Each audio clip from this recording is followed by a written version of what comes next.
So it's my distinct honor and pleasure to introduce our distinguished speaker today in the distinguished series for data science in the Institute of Data Science and Computing, Dr. Susan Gregurick, who comes to us from NIH, where she is leading data science strategy for the entire National Institute of Health.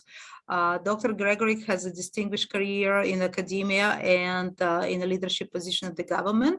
And she's my esteemed colleague for several decades. And I'm delighted that she has agreed to speak with us and present her vision, as well as she is extremely excited about working with us longer term with our institute. And today she'll be talking about connecting data, enhancing software, and creating a digital data health ecosystem. Welcome, Susan, and we are delighted you could join. Thank you so much, Yolanda. It's really a great pleasure to be here today. We've had a long friendship and collaboration way back when we were both at UMBC a number of years ago, and I am super excited to be here talking today. I hope that I've prepared materials that will be of broad interest to the Institute and to the university. And you are free to connect with me at any time. And I do hope that I can come in person so that I can hear about your research, because that's really what motivates me is the research use cases from the community. In case you are, oops, let me make sure this goes forward. You know, it's funny on Zoom, odd things happen. So if whatever reason the cat jumps on the computer, the VPN disconnects me, just hang on, I'll make it all work. Because I've seen every kind of perturbation at this point now. Just in case you're not completely aware of NIH and all of our 27 institutes, centers, and offices, I'm just showing them visually here, and this is not in any particular type of order that I've been able to discern. It lists all of our centers and institutes. Not in alphabetical order, not in the budget, it's just visually appealing, I suppose. And all of the colorful colored squares are our institutes that provide extramural funding. And in the darker blue squares at the bottom, the Clinical Center, the Center for Information Technology, and the Center for Scientific Review do not provide extramural funding, but they do contribute significantly to our missions at NIH. I'm representing a fairly particular mission that spans across all of those 27 institutes and centers. It's the Strategic Plan for Data Science. And in a sort of synopsis of this strategic plan, which we formulated in 2018, are some common themes. For example, supporting common infrastructure and architecture, leveraging industry resources and adopting and adapting technologies and software from other fields, such as computer science or astronomy, to be used in biomedical research. Enhancing the biomedical data science workforce through improved programs and novel partnerships, including partnerships with other agencies, with nonprofits, and even with industry. A big component of what we're looking at right now, and I'll talk extensively about, is enhancing fair data sharing, streamlining access to controlled access data, creating interoperable solutions to support our NIH data resources, and enhancing fair and trust. And of course, there are other goals, such as ensuring the security and confidentiality of data, working with community input to promote, to refine, to develop data standards, including standardized vocabularies and ontologies. I won't talk about it much today, but I will tell you that we have an interest in fast healthcare interoperable resources as a way to connect and translate between different data models in the health IT sector, such as OMOP or Cerner. And finally, to improve the ability to capture, curate, validate, store, and analyze clinical data for biomedical research. So these are some of the themes of our strategic plan for data science. And my office role is to provide a leadership role and a coordination role on that strategic plan to work in developing and implementing those strategies that I've just outlined, with the goal to produce and enable a modernized and integrated biomedical data ecosystem, and at the same time, enhancing a diverse and talented scientific data workforce. And finally, as I've mentioned, building strategic partnerships across very different stakeholders, including universities and institutes, such as yours. So I am the Associate Director of Data Science. As Yolanda said, I lead a Tiger team of about 15 people within the office of the director where I work. But as you're going to see in a moment, I work with over 200 people at NIH alone to accomplish these goals. So this is the strategic plan, showing you a different crosscut, a more visual crosscut, as you see the 5 main themes of data infrastructure, fair data resources, or ecosystems as we call them, data management, analytics, and tools, which for us is mostly FHIR, software, workflows, workforce development, and then stewardship and sustainability, which for us we'll be talking about in terms of policies. The boxes that you see are some of the leading efforts that we're doing to support the strategic plan. There's another way to look at this. There are well over 190, it's almost over 200 NIH staff alone from 23 different institutes, centers, and offices that contribute actively and work with us on implementing these activities. And what I'll show you throughout my talk is what those activities are and how they translate to the extramural community and to the intramural community. As you may know, that NIH does have a vibrant intramural research workforce. That's sort of like our national lab of NIH, where we do research of different topics from genomics, clinical studies, to computer science. So I've prepared an agenda today based on my perusing of our colleagues here in this institute and what I thought might be of interest. And if I don't hit everything that is of interest, I do apologize. I'm just hoping that what I show you today will be something that will excite you and enlist you in working together with us, because we're both on a journey together, NIH and you, to create a modernized data ecosystem. So I'll talk about our artificial intelligence activities, both in terms of advancing health equality and research diversity and in prioritizing ethics. And I'll just talk high level about Bridge to AI, because that's an initiative that's been in the works for over 2 years, and I'm sure that there's community interest in where we're going. I'll talk about partnerships with NSF and Smart Connected Health, interest in digital twins, because I noticed that you have a research agenda in digital twins, so I thought you might be interested in where we are with that. I'd like to tell you about our partnerships with our cloud service providers, Google, AWS, and Microsoft Azure. I'm going to tell you a little bit about our data repository ecosystem, and finally, ways in which we can work together to enhance workforce in data science. So the first topic is one that we've all been dealing with for over 2 years now, COVID-19. And this slide is a little bit dated, but it helps us all level set to where we were about just a little over 2 years ago, where we were facing the worst pandemic that has ever hit our nation or the world, I suspect.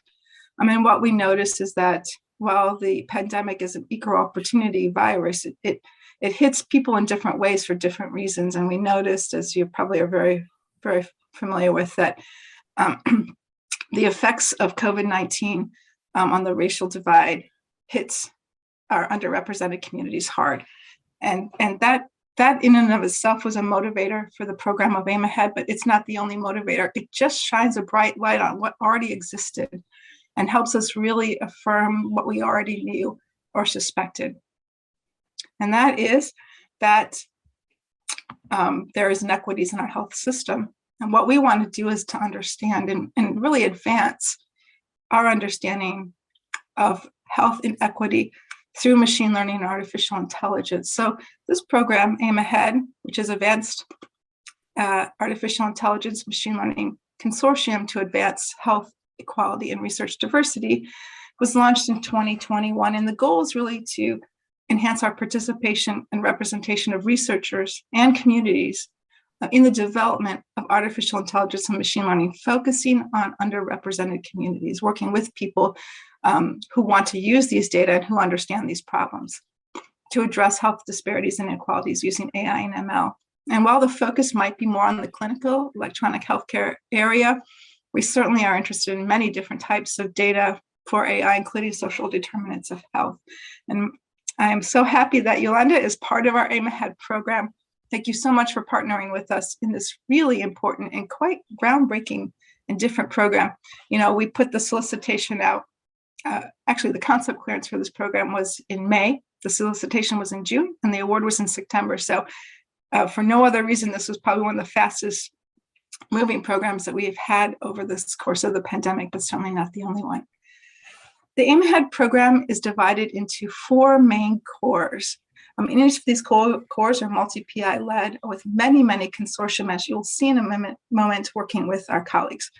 To provide leadership and administration, the admin core really does an overall leadership and management coordination, including recruitment of our consortium members, of which we are starting to expand, establishing trusted relationships with the populations that we're interested in working with, and health disparities, including underrepresented, underserved populations. So embedding our program within those populations was a priority for our leadership.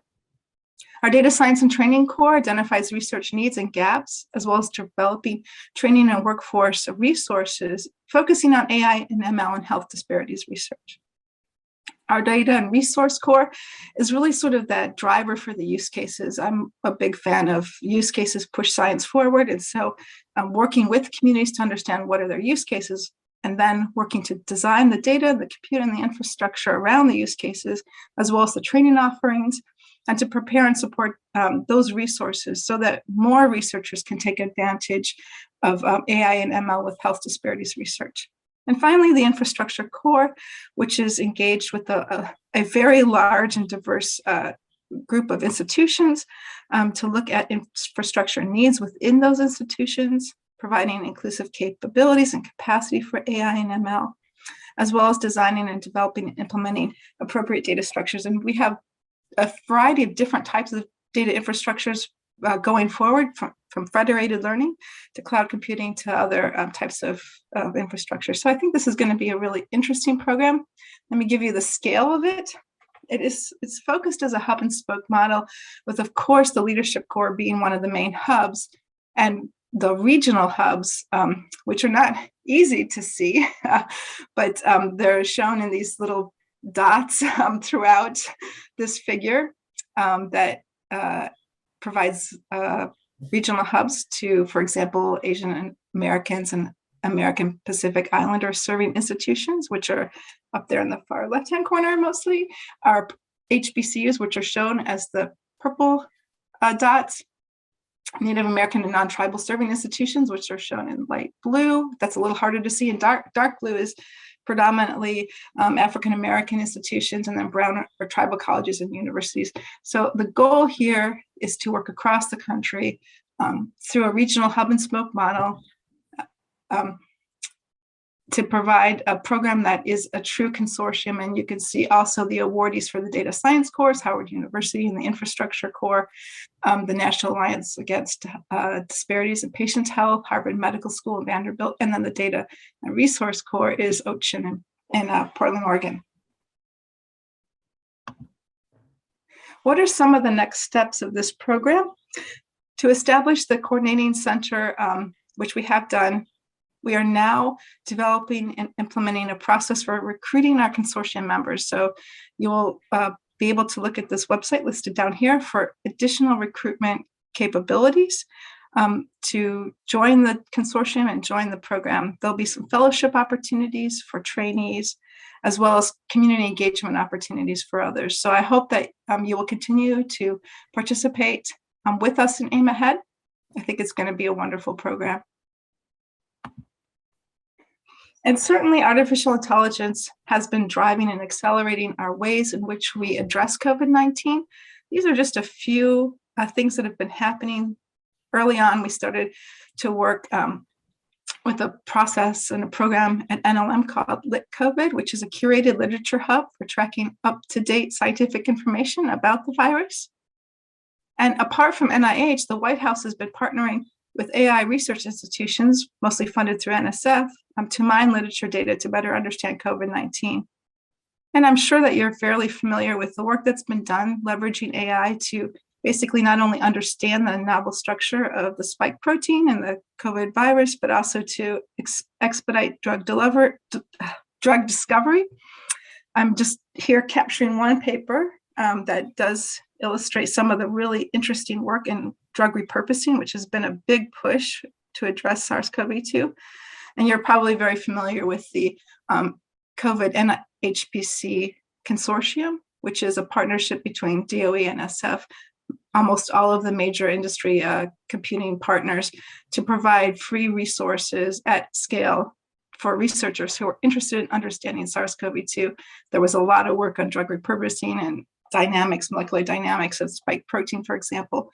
All of these things have been really fantastic and have really pushed forward not only our understanding of COVID, but also our ability to, in a crisis, pull together some pretty impressive resources. I think we'll certainly be interested in maintaining that posture of the capability to flip on a dime major resources for the community when there is a crisis. But there's some things that perhaps we want to think about when we think about biomedical AI, and this is really highlighted in a fairly recent paper out of Eric Topol's lab that talks about the ethics in Biomat Ai in terms of the uncertainty and the distrust of AI and predictions and ways in which might be addressed by explainable algorithms. Regulation and governance of medical AI through standardized practices, shifts in responsibility introduced by using AI in practice, in particularly clinical settings, developing frameworks as a potential responsibility for addressing legal liability. Concerns around data privacy and security, always something that we hear quite a bit about at NIH, and building infrastructure for fair and safe data sharing is a concept that's emerging in the community. Finally, to bias results that hurt marginalized groups. We've heard this quite a bit through our engagements with the community and ways in which we can mitigate bias through lifecycle AI and data collection to deployment. So just some concepts. So what are we doing at NIH when we're thinking about biomedical AI and ethical frameworks? This started quite a while ago.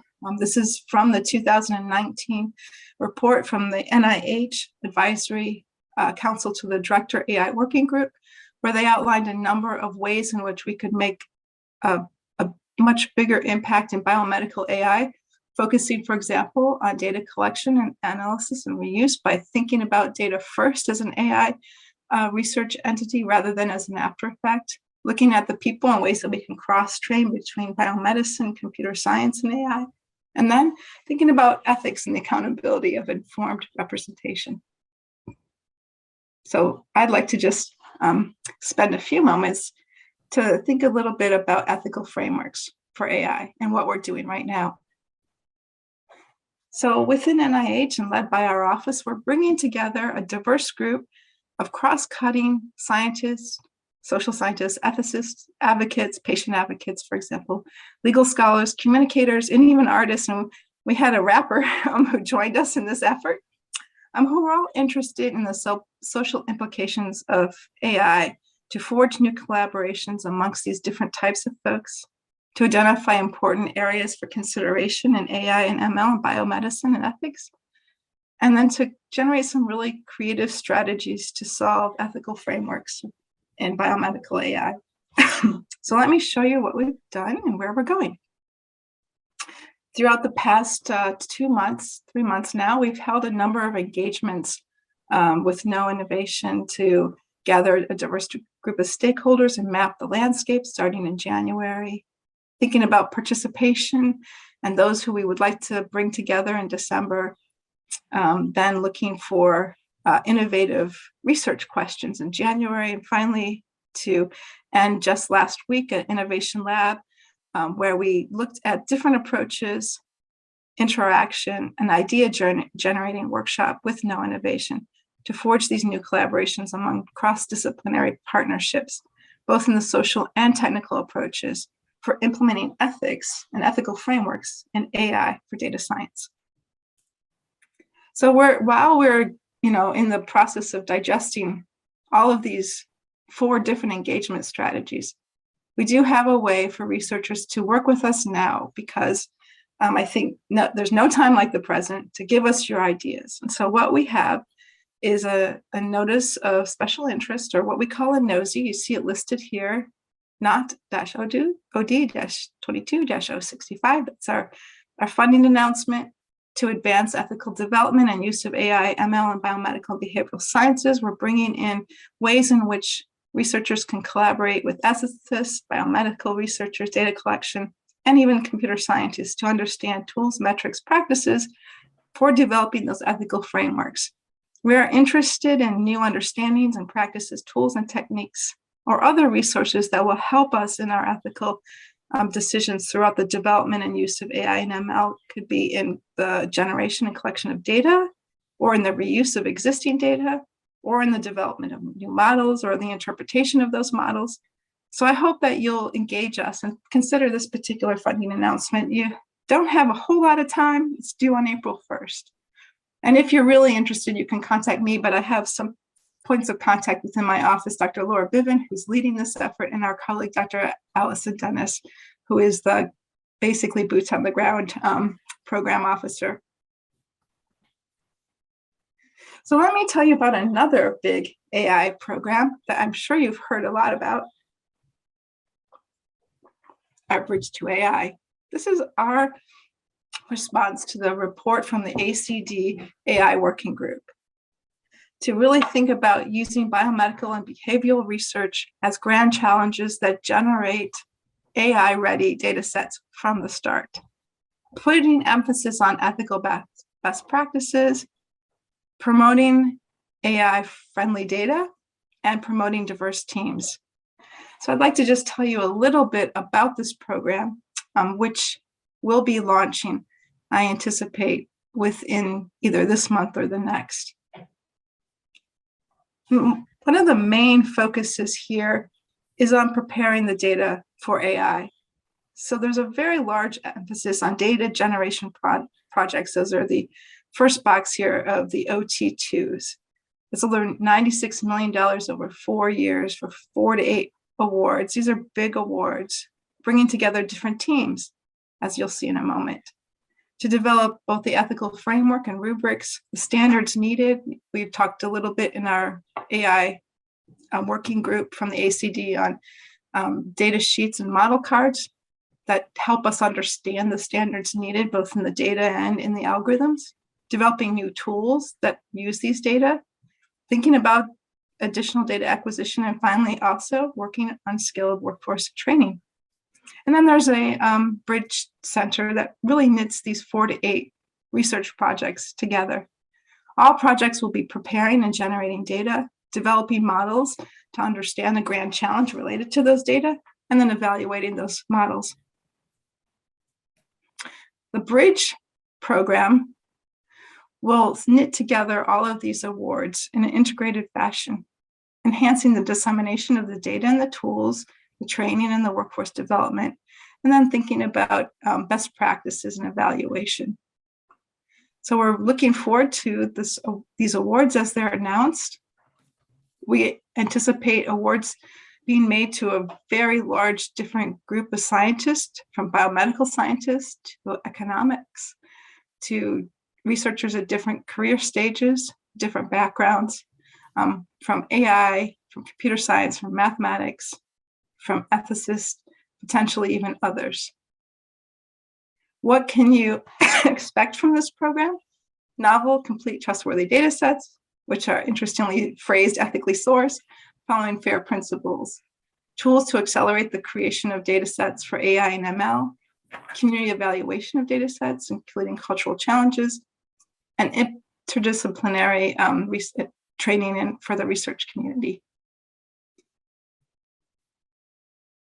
So let me tell you a little bit, and this is sort of shifting gears, and I hope that you don't get whiplash, focusing a little bit away from AI and ML and just thinking more about software in general and what we're doing here in the OD across all of our institutes and centers to enhance software, which is a very important part of our data ecosystem.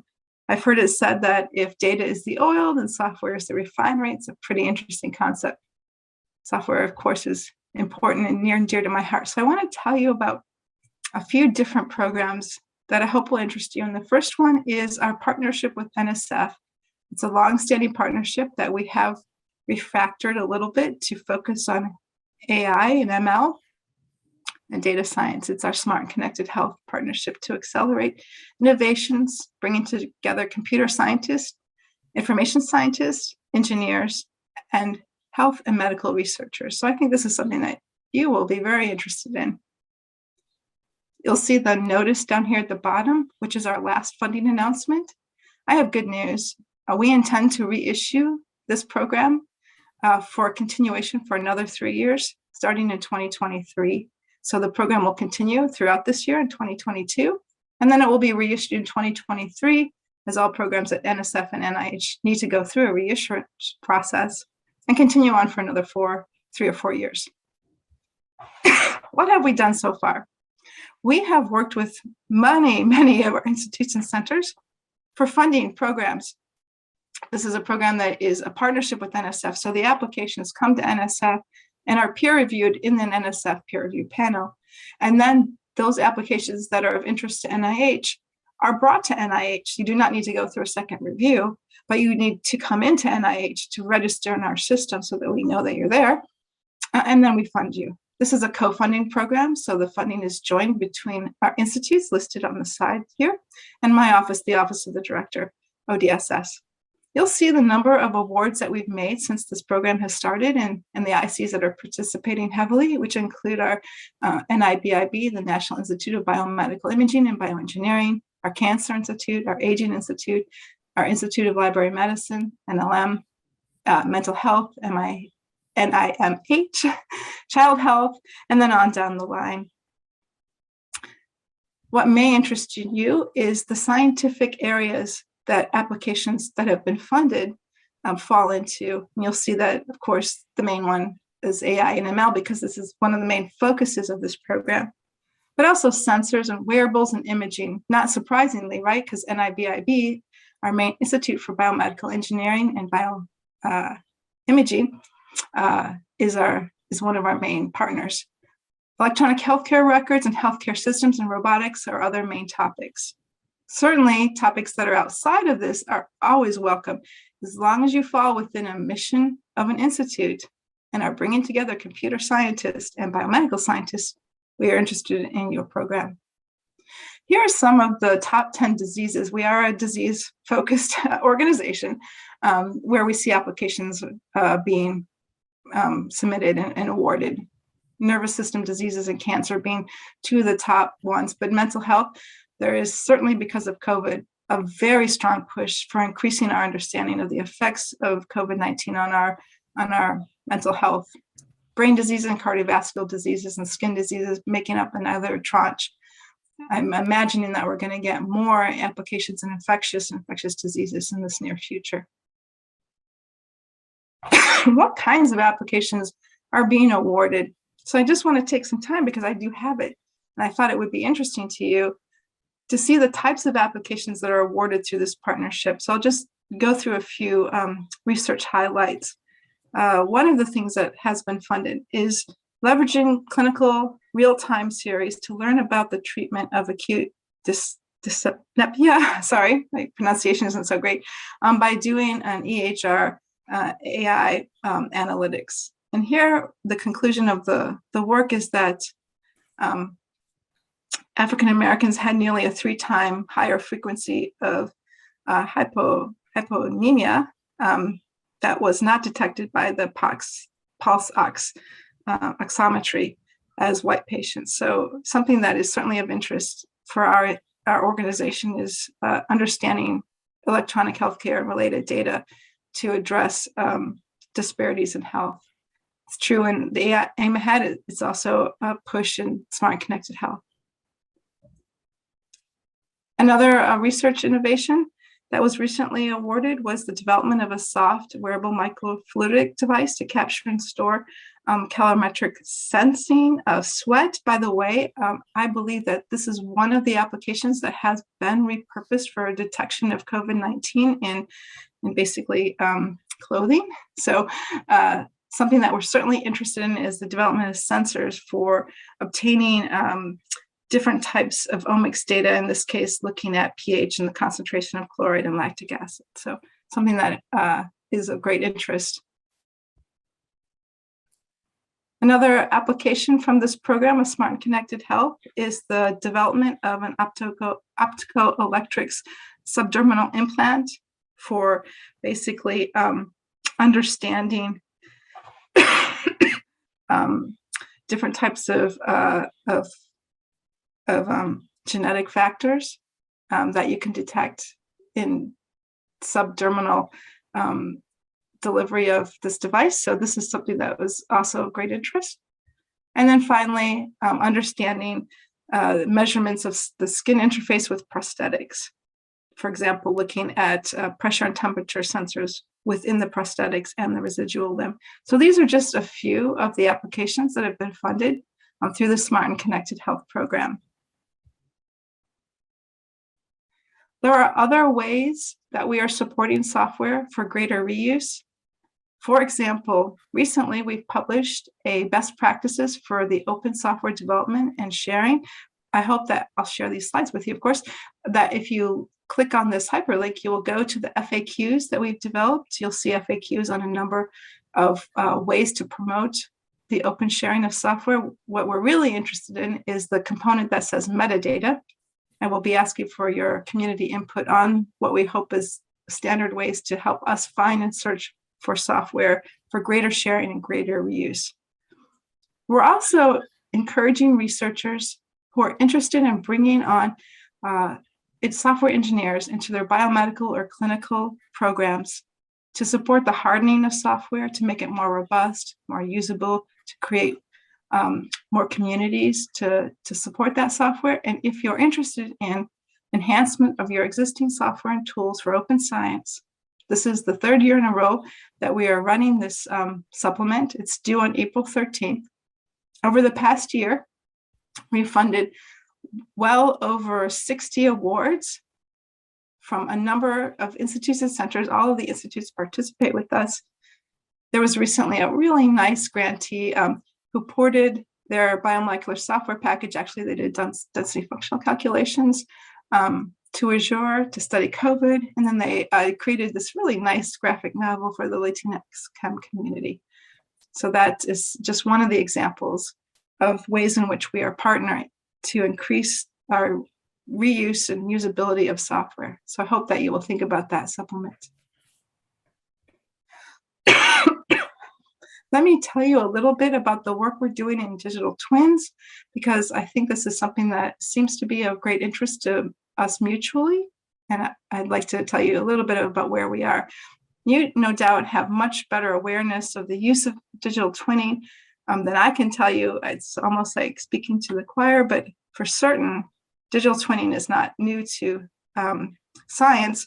Many different programs such as engineering, manufacturing, even NASA and NOAA use digital twinning to understand the ways in which the programs can be enhanced. You can do end-to-end simulations for the effects, improve efficiencies, and make predictions about performance.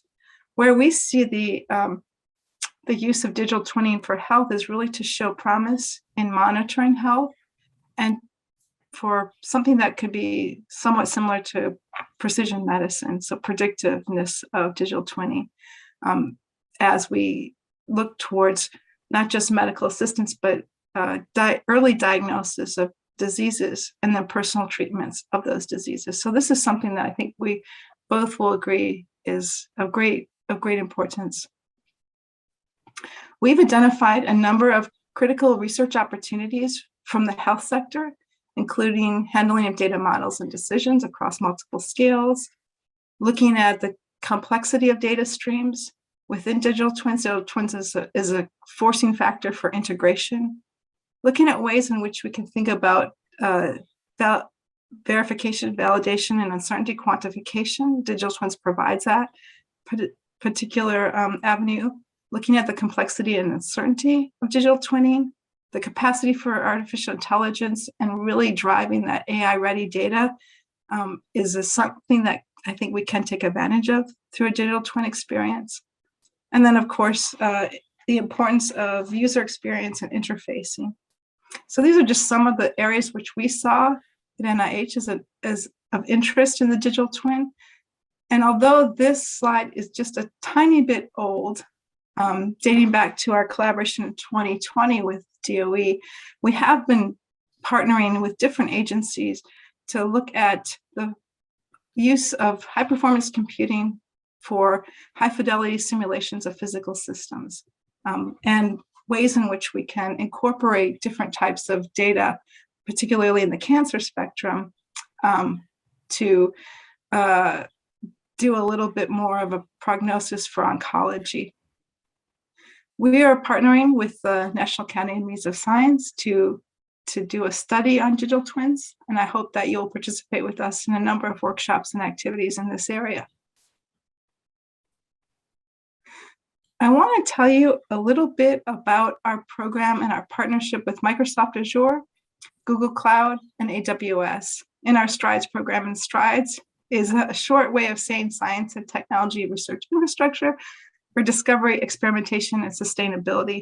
And what it does, it provides the research community with state-of-the-art data storage and computational capabilities, basically at a discount. We also provide for training and education of researchers with partnerships through these 3 cloud service providers. We provide for enhancements utilizing some of their state-of-the-art capabilities in AI and ML. And then we've taken advantage of their professional software engineering services to enhance our own workflows and pipelines in many of our big sort of high throughput analytics platforms. My colleagues in CIT, which partner with me on the implementation of STRIDES, love to show this slide. It kind of shows you where we are by the numbers. We have over 163 petabytes of data on our cloud service partners, providing over 201 million compute hours and training over 4,000 people thus far. So over the past 3 years, we've made great strides, and here's where we are with it. So we're managing 163 petabytes of data across multiple clouds. SRA alone, Sequence Read Archive, which is the archive for sequence data for everything from rats to fish to microbes to SARS-CoV-2. It's well over 26 petabytes on one cloud. So it's quite extensive. Managing, searching, and utilizing that amount of data across multiple clouds is in and of itself a grand challenge. We're also providing efficient and shareable workflows across multiple programs through the cloud, through our partnership with our industry partners, AWS and Google and Microsoft Azure. I'll just tell you one success story so that you get a sense of what's happening right now. This is from a publication that came out just a little over a year ago in Giga Science. And what researchers are starting to do is to, and this is because we have Elastoblast on multiple clouds, to look at sequence alignment. This is a transcriptomic alignment across multiple clouds and doing some kind of compute comparison as well as processing comparison. And what they're finding is that really depends on the way that you, not surprisingly, I'm sure, the way that you configure your system for effectiveness across the platforms. Certainly, we understand that there is going to be some barriers and challenges to working with clouds in many different capacities. So let me tell you about the work that we're launching in the next month or so, which is called Cloud Lab. It's a pilot, but we'll be learning and working with the community as we roll this out. And there are 3 different areas that we want to focus on for our Cloud Lab pilot. The first is reducing the barrier to entry. You know, I think that there are certain groups that are fast adopters to our STRIDES program, and then there are other researchers who are a little bit more challenged. And so what we want to do is provide a sandbox for researchers to either work with workflows and software that we provide as gold standards and gold standard data sets, or bring their own for a limited time with limited resources that we make available so that you can basically try out different configurations and different cloud opportunities before you make a commitment. So a try as you buy, if you will. And then there's another group of researchers that we'd like to work with. And those are the folks who are already on the cloud. They're fairly well adapted. And what they want to do is to test out new architectures, new chips, evaluate new hardware, and or test out ways in which they can make their workflows and pipelines quite advanced and really take advantage of that professional engineering capability. And so this is a technical development sandbox And then finally, we want to provide a training platform so that we can provide training modules that can be shared and reused in a cloud environment, so that researchers can come and learn a little bit more about the cloud and actually experience it for themselves. So this is what we're hoping to accomplish with the Cloud Lab. Excuse me. So I think we've had a good discussion about software, data, the cloud, and now I want to put it all together in a different way and talk about our data management and sharing policy. And as you know, that effective January 25th, 2023, NIH will require researchers to prospectively plan for how you're going to preserve and manage your scientific data by submitting a data management sharing plan with your application for a grant. Your plan will outline your scientific data management and sharing strategy, including any accompanying metadata, taking into account any particular restrictions or limitations that you may have on sharing. For example, we understand that certainly tribal data will be likely shared in a very different way than other types of data. You can also plan for your budget for managing and sharing data in your extramural awards or in your contracts. This plan is inclusive of all of our research community, including not only our extramural funded awardees, but also our intramural researchers. Those that are conducting training or developing infrastructure or are getting awards that are not research activities certainly would be exempt from the data management sharing policy. However, the vast majority of researchers that are funded by NIH, either extramurally or intramurally, will be required to submit a data management and sharing plan. And so there's a lot of lift that we need to do at NIH in order to get the community and ourselves ready for the policy. And so let me tell you some of the things that we're doing right now. Preparing data to be shared is not a one-size-fits-all strategy. It is actually a very complicated problem. Researchers come to this from many different angles. An organic chemist has a very different concept of data sharing than a person who's working in a high-throughput genomic sequencing lab. And so we need a strategy that's going to support all of our different stakeholders. As a first best posture, we strongly encourage researchers to utilize our open access data sharing repositories that already exist. And there's a list of them that you can find in our BMIC website. I'm sorry I didn't list it here. It's BMIC NIH. You'll be able to see all of these different repositories, from the NIH supported ones to additional community resources. Datasets can also be shared through your publications through PubMed Central, and those are shared in our AWS Open Data Platform program. So you can share your data there. Of course, findability and accessibility is limited to the publication, but it certainly is a position. In addition, we are supporting a program that I'll tell you about that knits together all of our generalist repositories. So sharing data associated with publications or other data can be shared through the generalist repositories. And finally, as you've seen, very, very large data sets that are managed and stored at NIH. We do take advantage of our partnerships with Strides, AWS, Google, and Microsoft Azure.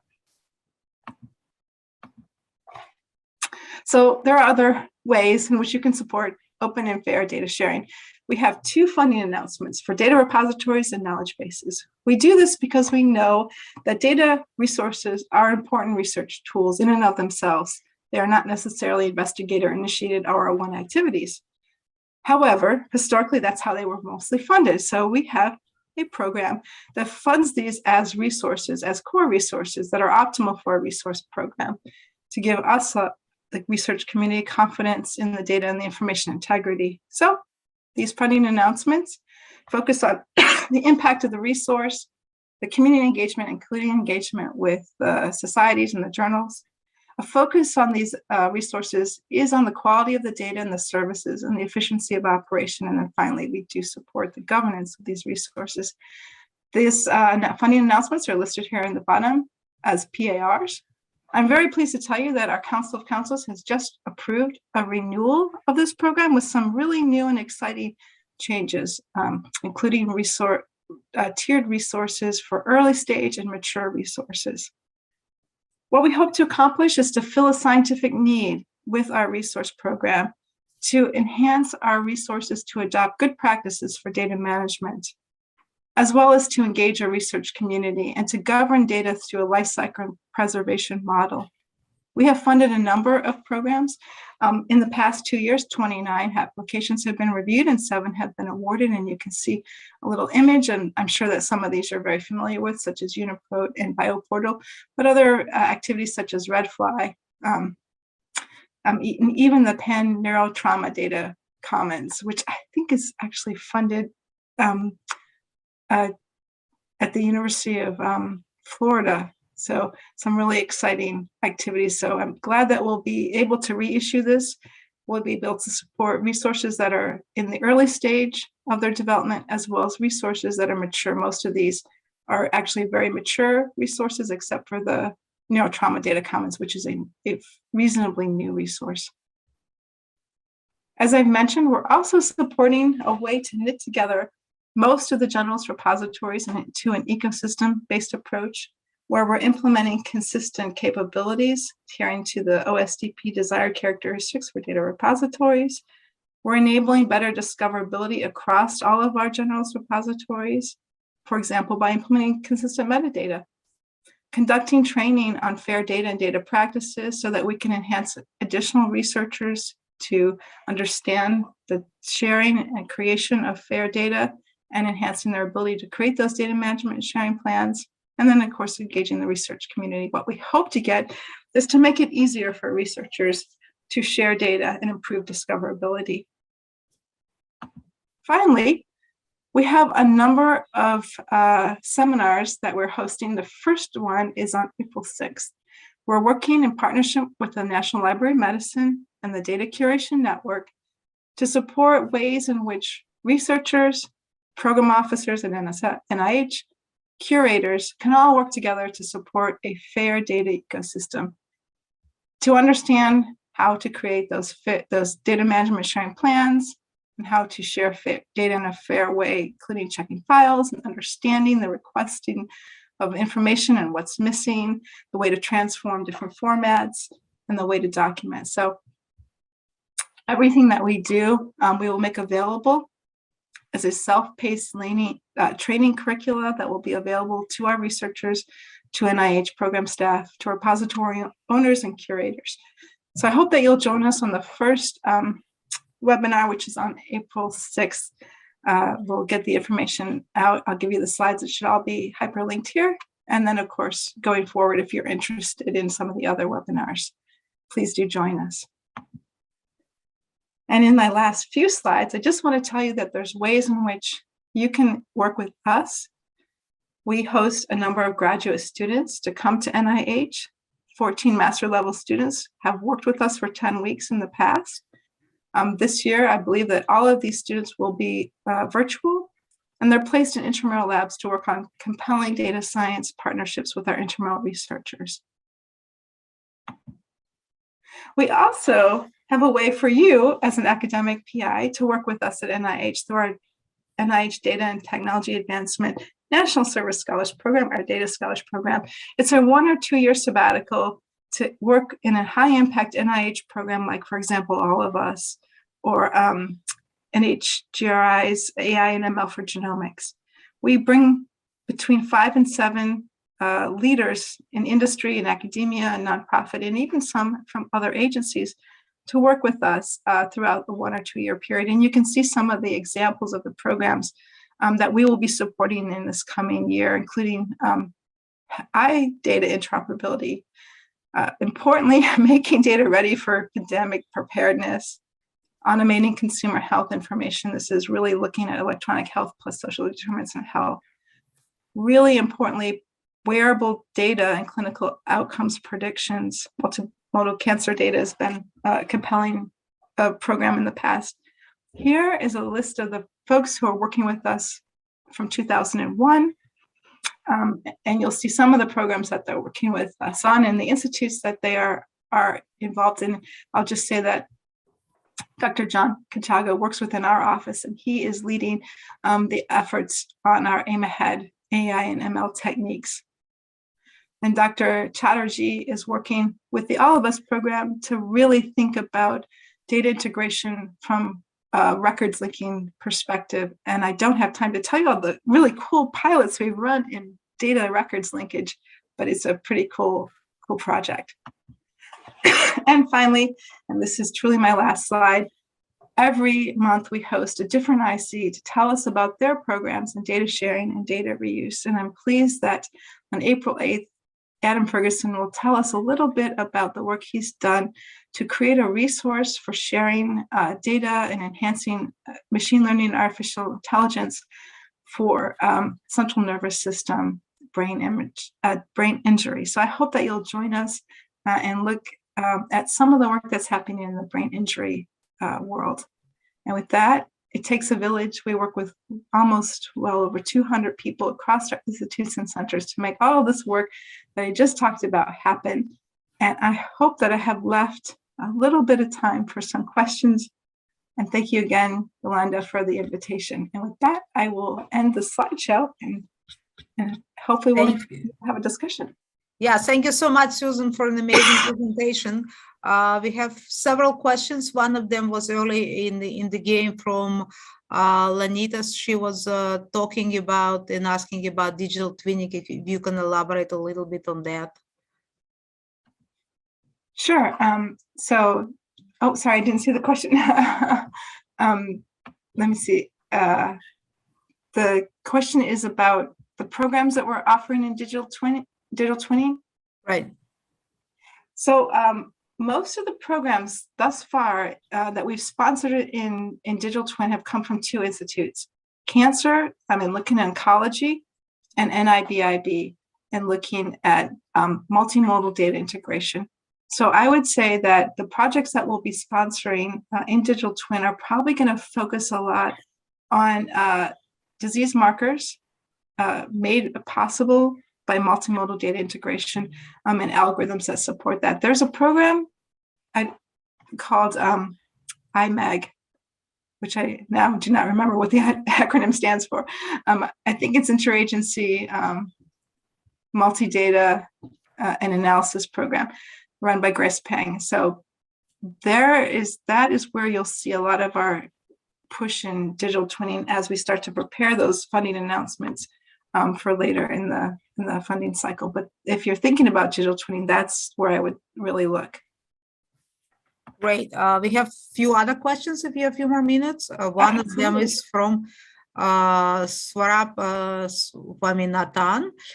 So with respect to the data sharing policy for de-identified patient data, I think a lot of academic institutions are hesitant to sharing this data due to a sense of ownership since they are from their own patient. How does the sharing requirement address this concern?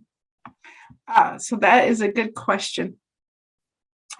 Indeed, we have been doing a fairly big lift and shift on basically data extraction and limited data extraction from electronic healthcare related data and sharing that de-identified data in various enclaves. The biggest one that you can look at is the N3C, National COVID Cohort Collaborative. However, the Aim Ahead program has taken a slightly different approach where we're looking, and this is also happening at Harvard, looking at federated learning for sharing this type of data where the compute goes to the data stays in the institute of interest, compute happens on that data, no data is actually shared outside of the institute of interest. So I think there are different ways in which we can address this sharing of patient data, either through de-identification and extraction at a fairly high level, and or through federated learning. I hope that does address some of your questions. I do understand, especially for research or patients who are at risk, in at-risk populations, and the concerns that they might have with sharing their patient data. That's great. This next question, can you share any information about how ARPA-H might support a competent NIH data science strategy or complement, actually? Yeah, I think I myself might be asking that very same question. I'm still waiting for the rollout of ARPA-H from the HHS leadership. I do believe that ARPA-H will be reportable to the NIH director, learning lessons from COVID-19 and the incredible job we did primarily in the RADx program to stand up, but also in the AMHEAD program to stand up really impactful programs in a very short limited time. I suspect that there are components of data strategy that would benefit greatly from that rapid acceleration that ARPA-H is going to infuse into our research actions. There are other programs such as software development and enhancement, which may take a different and slower tack, and certainly will be components of our institutes and centers as they continue to move forward. So I would say stay tuned for the rollout of ARPA-H from our own leadership. That's great. The next question is from Steve Dennis. Susan, thank you for your insightful presentation and review opportunities. If we have a commercial technologies that significantly improves privacy and security for data sharing, including federated machine learning and multi-party analytic computation, how would we best engage NIH to demonstrate the efficacy of our technology for consideration as a part of the enterprise architecture supporting the broader data science communities at NIH? Thanks, Steve. We are at NIH always interested in new and shiny. So I would say if you don't mind reaching out to me personally, I could certainly either put you in touch with folks or talk with you in person about ways in which we can work together to leverage multi-party analytics computation, something that we have been interested in exploring. So I would definitely say, please do reach out. Most of us at NIH are really happy to talk with the community. I will tell you that the best approach is an email because, well, now that we're here at home, it's even harder to phone us up. So shoot us an email. We're happy to talk. That's great. The next one is from Navarre. Thank you, Susan. Wow, this is an exciting work and provides lots of opportunities to the research community. However, these technological advancements and the sophistication of the new innovative methods such as AI/ML will no doubt create a chasm between institutions given their qualities. What is NIH plan to overcome this and level the playing field? That is a great question. This is something that we've been really thinking about, not only with the Aim Ahead program, which is meant to in some way address that concern, but also with our STRIDES program. Because of the way that STRIDES is set up, it just naturally creates that chasm and then it propagates it. So our hope is that both through the Cloud Lab experience that we're setting up, but also with very concrete partnership with NIGMS, NIMHD, and the Throw Office, we are putting together new funding opportunities that are meant to lift those boats, those colleagues who are in institutions that may actually be facing this sort of chasm that you're talking about. So we have had a number of supplements. There are new funding opportunities coming out, particularly in NIMHD, that are partnered with my office, both in tribal data and data repositories for tribes, as well as for researchers who are working in our CMI programs, as well as the tribal epicenters. So we are targeting and working with our institutes to enhance those capabilities and bridge that chasm. Great. The next one is from Ken Goodman. Thanks for a lovely talk. You mentioned both FHIR standards and the importance of ethics. It was suggested at the FHIR meeting a while ago that standards and ethics are closely related. Any thoughts about this regarding data storage and sharing? I'm sorry that I didn't bring those slides now that you mentioned. I wish I had, but that is something that we actually have been thinking about, both in terms of the ways in which we are beginning to work with, and primarily this is with clinical researchers on developing FHIR capabilities for those institutions and also training capabilities in FHIR. And we've been talking about ways in which we can instantiate FHIR sandboxes.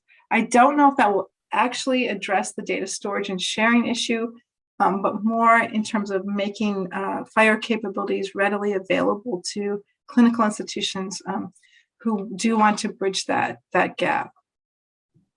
That's great. And there is another question which actually also popped in my mind. from Rick Bookman. I think you made it all the way through the talk without mentioning blockchain technologies. Does your office have a view on distributed ledger and how it may support biomedical research? Yeah, we have been looking at that. You know what we've been following this activity that's really funded out of the EU Innovative Medical Initiative and the Melody MELLODDY project, which is actually using a pretty interesting federated learning blockchain ledger technology to help compute on develop AI and ML methods in pharma data. So this is something that I'd say that we're still looking at. There are funded efforts at NIH, mostly in NIH GRI in the genomic space, on utilizing blockchain technology for sharing and computing on genomics patient data. And so there is a little space there for researchers to engage in developing blockchain technologies for genomics data in that program. But we're also looking at it more broadly for essentially computing on really IP constrained data. That's great. So do you think your office would be funding this type of things in terms of using distributed ledger to democratize the access to the data? It is quite possible that we're going to get applications in through our partnership with NIH GRI in that software enhancement program. And so that would be a yes. Excellent. And the last one, how do we sign up to participate in the DCN workshops that you showed in your slide? There is not straightforward sign on the slides, I guess. Yeah, I think that's because we have, I put the slide together before we had the website up. So it's probably to be released very soon. And actually the place to look, I'll put it in the chat, maybe see if I can, oh, I don't see how to make the chat work. Oh, there it is through this website. I'll put it up here. Is our data science website. I think that's where you might see the sign up. I'm hoping that it'll be mirrored back in oh shoot, I can't believe I did this. I didn't type the full website. I hope it'll be mirrored back in the DCN website. But we will create a website for the April 6th training opportunity and a way for you to sign up. I know that it's in the works because I just talked to the folks yesterday morning about getting it up. I guess it's just not up yet. And that website provides a lot of information on all of the other activities that we're doing across NIH to support data science. Including activities that are happening within the ICs. And I have to say that the beauty of standing up this office is that data science is fully embraced in many of our institutes and centers, and they themselves are standing up their own offices of data science and hiring their own chief data scientist. So that's a really positive thing, in my opinion, is that this one little office has made a big impact in all of the institutes and centers. And so I think that is a good outcome. Oh, that's phenomenal. And Susan, thank you so much for a fantastic talk. And we are very much looking forward to our collaboration and to host you here in sunny Miami. And I'll make sure to reach out when I'm in Maryland so we can get together and catch up on things. Thank you so much again, and all the best.